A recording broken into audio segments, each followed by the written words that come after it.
Security forces نے افغانستان سے 20 سے 25 خارجیوں کی کرم اور شمال وزیرستان میں دراندازی کی کوشش ناکام بنا دی۔ رات کے بعد الصبح خارجیوں نے دوبارہ افغان طالبان کی پوسٹوں سے پاکستان میں دراندازی کی کوشش کی۔ سیکورٹی فورسز نے خارجیوں کی بلا اشتعال فائرنگ کا بھرپور اور منہ توڑ جواب دیا۔ مؤثر جوابی کارروائی سے 15 سے زائد خارجی اور افغان طالبان ہلاک ہو گئے۔ افغان طالبان 6 پوسٹیں چھوڑ کر بھاگ گئے۔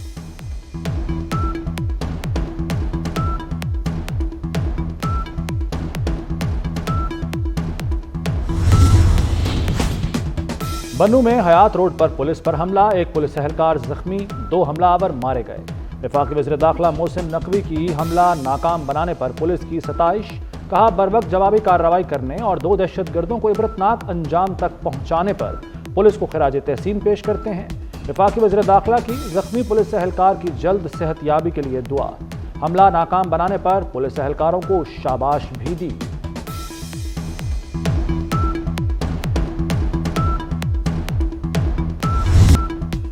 گوجرانوالہ میں ایف آئی اے نے جعلی ویزے بنانے والی فیکٹری پر چھاپہ مار کر 2 ملزم گرفتار کر لیے۔ ملزمان جعلی دستاویزات کے ذریعے سادہ لوح شہریوں سے فراڈ کرتے تھے۔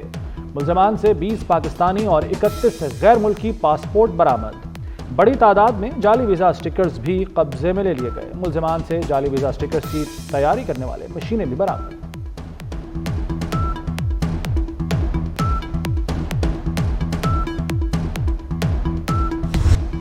کرم کے معاملے پر کراچی میں 13 مقامات پر دھرنے، عباس ٹاؤن کے سامنے دونوں سڑکیں بند۔ نارتھ ناظم آباد 5 اسٹار چورنگی بھی ٹریفک کے لیے بند۔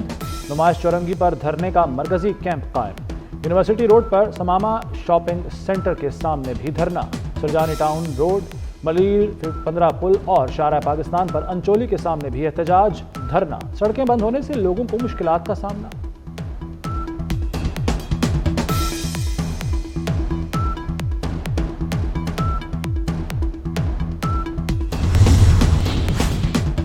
کرم کا مسئلہ مقامی زمینی تنازع ہے جس کو طول دے دیا گیا ہے۔ D G I S P R کی press conference. Lieutenant general Ahmed Sharif Chaudhry کہتے ہیں کرم کے لوگوں کو بٹھا کر درمیانی راستہ نکالا جائے۔ کرم کا مسئلہ صوبائی حکومت نے حل کرنا ہے، اداروں پر نہ ڈالا جائے۔ پاک فوج کو کسی سیاسی جماعت یا نظریے سے اختلاف نہیں۔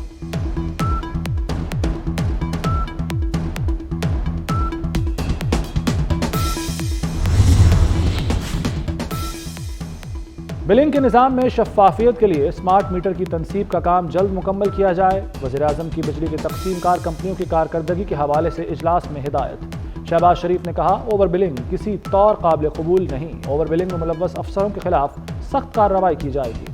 بجلی چوری کی روک تھام کے لیے ٹھوس اقدامات لیے جائیں۔ اجلاس میں لیسکو، پیسکو اور فیسکو کے امور زیر غور آئے۔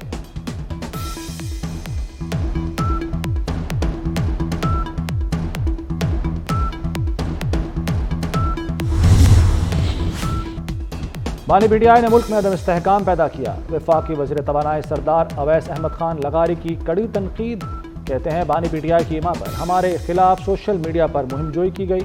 مزید بولے جون سے اب تک بجلی کی قیمتوں میں نمایاں کمی آئی، آئندہ گرمیوں میں بجلی کی قیمتوں میں مزید کمی ہوگی۔ آئندہ 4 سال میں توانائی کا شعبہ خسارے سے نکل جائے گا۔ وزیر اعظم نے بجلی کے ترسیلی نظام کی ری اسٹرکچرنگ کی منظوری دی۔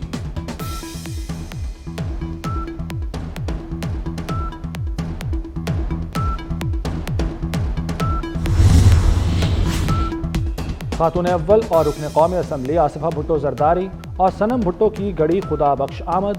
آصفہ بھٹو زرداری کی اپنی خالہ صنم بھٹو کے ہمراہ والدہ کے مزار پر حاضری۔ آصفہ بھٹو زرداری اور صنم بھٹو نے شہید بھٹو، بیگم نصرت بھٹو، میر مرتضیٰ بھٹو اور شہید شاہ نواز بھٹو کے مزاروں پر پھول رکھے، فاتحہ خوانی کی۔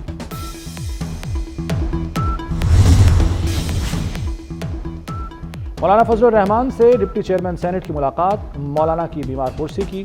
سیدال خان کہتے ہیں مولانا فضل الرحمان کی جلد صحت یابی کے لیے دعا گو ہوں۔ مولانا کی جمہوریت، سیاسی مفاہمت کی کوششیں لائق تحسین ہیں۔ 26ویں آئینی ترمیم میں حکومت کا ساتھ دینے پر مولانا کے مشکور ہیں۔ ملک کو اتفاق و اتحاد کی ضرورت ہے، مولانا نے ہمیشہ ملکی مفاد کو ترجیح دی۔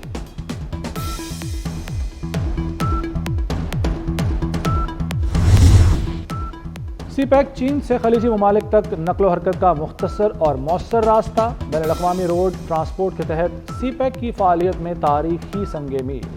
NLC نے چین سے دبئی تک براستہ پاکستان تجارتی سامان کی ترسیل کا آغاز کر دیا۔ NLC کا کنٹینر کاشغر سے الیکٹرانک آلات لے کر جبل علی پورٹ دبئی روانہ ہوا۔ کنٹینر کا پہلی منزل NLC ڈرائی پورٹ سوست پہنچنے پر شاندار استقبال کیا گیا۔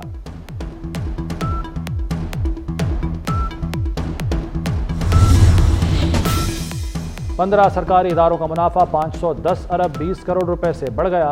جولائی 2023 سے دسمبر 2023 تک سرکاری اداروں کے منافع کی رپورٹ جاری۔ رپورٹ کے مطابق oil and gas development company limited کا منافع 123 ارب 29 کروڑ روپے رہا۔ پاکستان پیٹرولیم لمیٹڈ کا منافع 68 ارب 77 کروڑ روپے رہا۔ نیشنل پاور پارکس مینجمنٹ کا منافع 36 ارب 29 کروڑ روپے رہا۔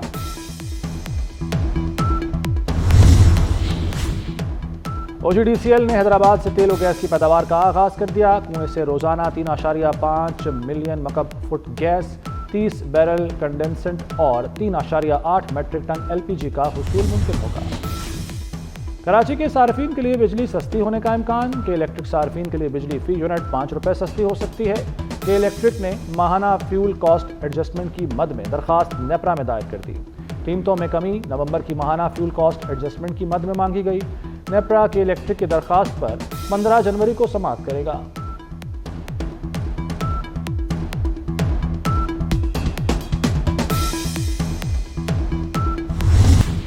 اسلام آباد میں دوستوں کی تلخ کلامی ایک جان لے گئی۔ واقعہ اسلام آباد تھانہ شمس کالونی کی حدود میں پیش آیا۔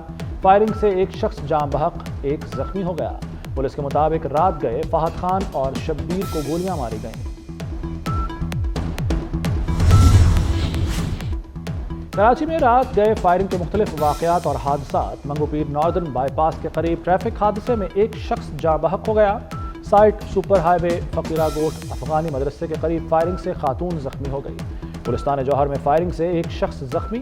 بھنگی پاڑا میں نامعلوم افراد نے شہری کو قتل کر دیا۔ ملکہ کوثر مری میں بارش کے ساتھ برف باری کے بعد موسم مزید سرد ہو گیا۔ سڑکوں پر پھسلن، آزاد کشمیر کے مختلف علاقوں میں بھی بارش۔ جہلم ویلی، ہٹیاں بالا، وادی علیپا اور دیگر علاقوں میں بارش اور برف باری کے بعد خشک سالی کا خاتمہ۔ خیبر پختونخوا کے بیشتر اضلاع میں موسم سرد اور خشک رہے گا۔ پنجاب کے مختلف شہروں میں دھند چھائی رہی۔ موٹر وے کے مختلف سیکشنز دھند کے باعث بند رہے۔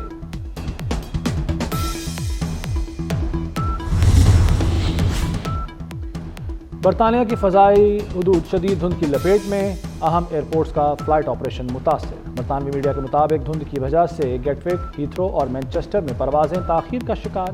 گیٹ وک سے آج بھی بہت سی پروازیں 1 سے 3 گھنٹے کی تاخیر کا شکار ہوئیں۔ ایئرپورٹس نے مزید پروازوں کی منسوخی اور تاخیر کے بارے میں خبردار کر دیا۔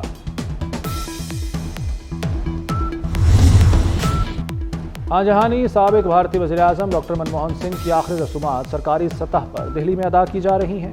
بھارتی وزیر اعظم نریندر مودی کی بھی شرکت۔ جسد خاکی عوامی دیدار کے لیے نئی دہلی میں پارٹی ہیڈ کوارٹر پر رکھا گیا ہے۔ بھارت کی حکومت کا سرکاری سطح پر 7 روز کے سوگ کا اعلان۔